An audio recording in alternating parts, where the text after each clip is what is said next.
What if I told you that a small Texas city has endured two of the most consequential events in American history?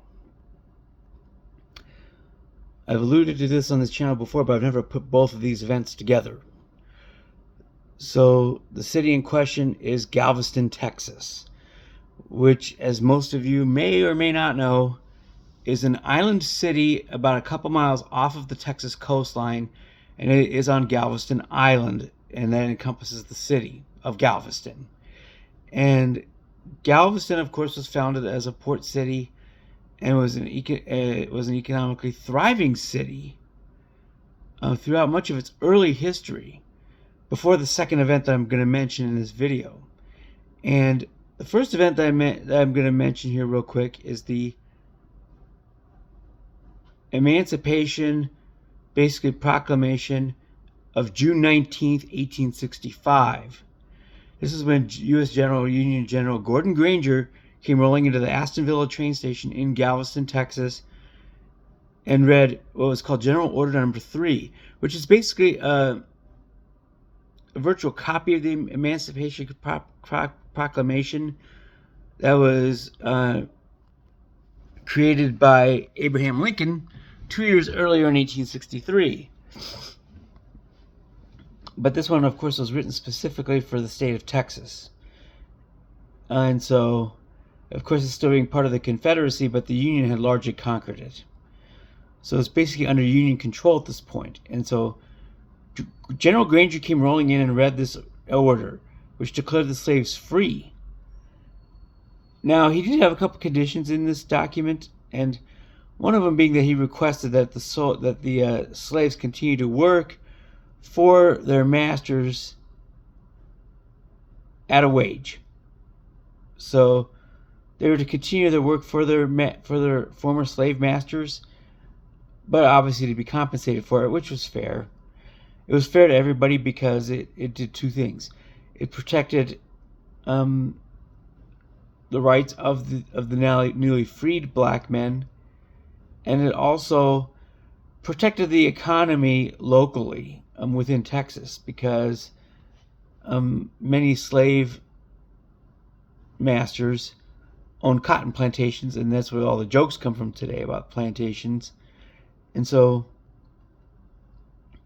1865, the slaves were declared free, and of course, this being June 19th of 1865, the newly freed black and men and women informally called it Juneteenth. They're the ones who came up with the term, not anybody in the modern day. And Juneteenth has actually been a state holiday in Texas since 1980, long before anybody in the White House ever thought of it.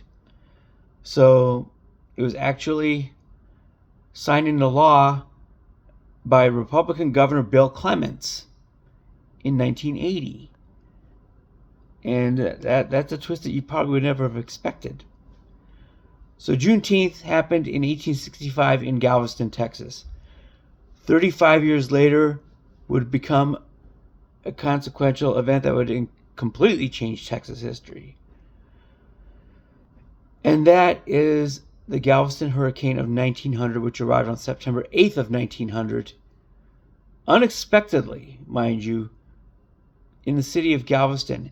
It was estimated to have been what would have been called a Category 4 hurricane in this day and age. And the Galveston hurricane of 1900 utterly destroyed the city of Galveston. At that point, Galveston Island's highest point of land was about 8 feet above sea level. So the storm surge covered the entire island. And so the storm surges, of course, can be devastating events in their own right, because the force of the water can destroy foundations, break glass, basically flatten buildings entirely on their own, regardless of the wind speed of the hurricane itself.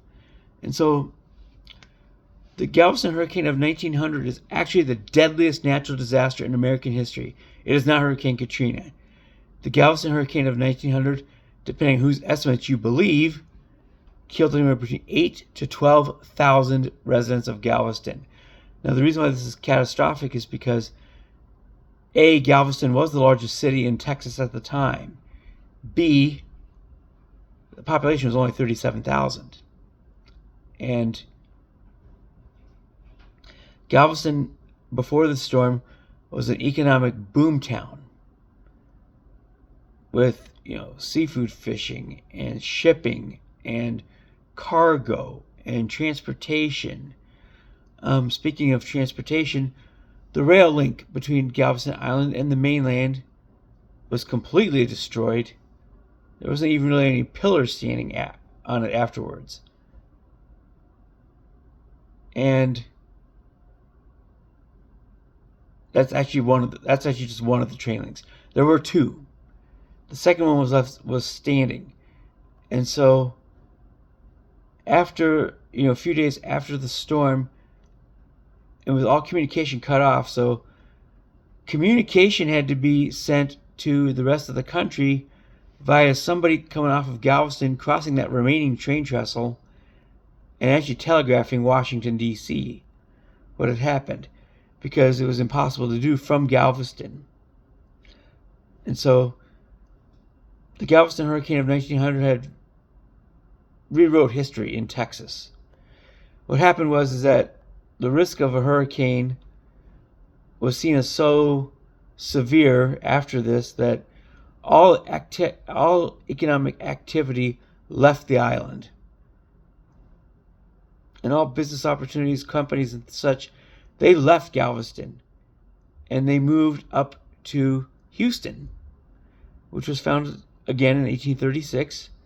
Houston was founded as a small town, and because of this hurricane, Houston is the major metropolis in southeast Texas to this day, and not Galveston. Galveston having only a population of about 60,000, whereas the Houston metropolitan region has a population of about 7 million. That hurricane rewrote economic and honestly demographic history to that effect. So the hurricane of 1900 also had the effect of, they did rebuild in Galveston. Of course, it was slow and didn't come with nearly the economic might that it used to. But Galveston did rebuild, and one of the construction projects that is still there to this day, 100 plus years later, is called the Galveston Seawall. The seawall overlooks the beach of Galveston, or the beaches of Galveston, and it is 20 plus feet high. It's a concrete barrier. It has protected the island from every hurricane since then. Infill was also provided and raised the maximum height of the island to about 20 feet above sea level. So they more than doubled the height of the island itself. And so the Galveston seawall was built in front of that to protect that. And it has for every hurricane ever since. It was completed in 1926, I believe it was. Construction ran for like 15 years. So the construction started in 1912, I believe. And it was such a massive undertaking that it did take 15 years to build. And so the seawall still is there today in 2026. 2025. It has protected the island from every hurricane since. There's never been a catastrophic event similar to 1900 ever since. There's never been a storm surge on the island at all, let alone one that covered, that ran over 20 feet and overran the entire island. So the Galveston hurricane of 1900 changed history. My hometown is about 60 miles inland. It is the Houston suburb of Katy. And the hurricane is commemorated there because it is been proven since to have been the only hurricane to ever reach Katy at hurricane speed or hurricane strength. Only 3 houses survived the hurricane in Katy. Those 3 houses are presently on the National Register of Historic Places, or the NRHP. The only houses that survived the hurricane of 1900 60 miles inland. And that is in present Old Town or Katy proper. Not necessarily just the greater Katy region, but Katy City proper, which has a population today of about 30,000, or close to the size of Galveston in 1900. The greater Katy metro region has a population of, according to Grok, the AI chatbot, a population of about 424,000. So this area, the town had been originally founded as Cane Island in 1895. The name changed to Katy before the hurricane of 1900 came through. And the historical trajectory of the hurricane there was that Katy did not really grow and build because all but 3 buildings in the town were destroyed. And so the Katy that you see today basically grew on delay. It did not even become an incorporated town until 1945. That was the discovery of the natural gas fields west of the city. And so in that period between the hurricane of 1900 and 1945, the town grew very, very slowly.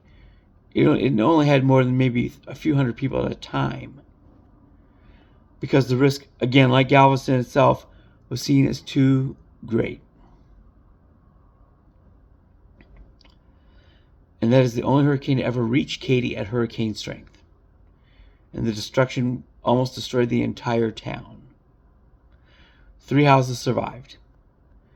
But meanwhile, back on Galveston, the rebuilding barely occurred at all. It never reached the strength that it was previously, and it still hasn't. It has never reached economic dominance that it had before. With that said, Galveston is still important. Despite these events in its history, Galveston is still important because of, well, seafood, tourism, the beach economy, and its cultural significance, particularly if you go visit the Aston Villa train station where General Granger rolled in 1865. Galveston is also considered one of the most underrated culinary cities in the United States. Its food is fantastic. I ate there many times as a child.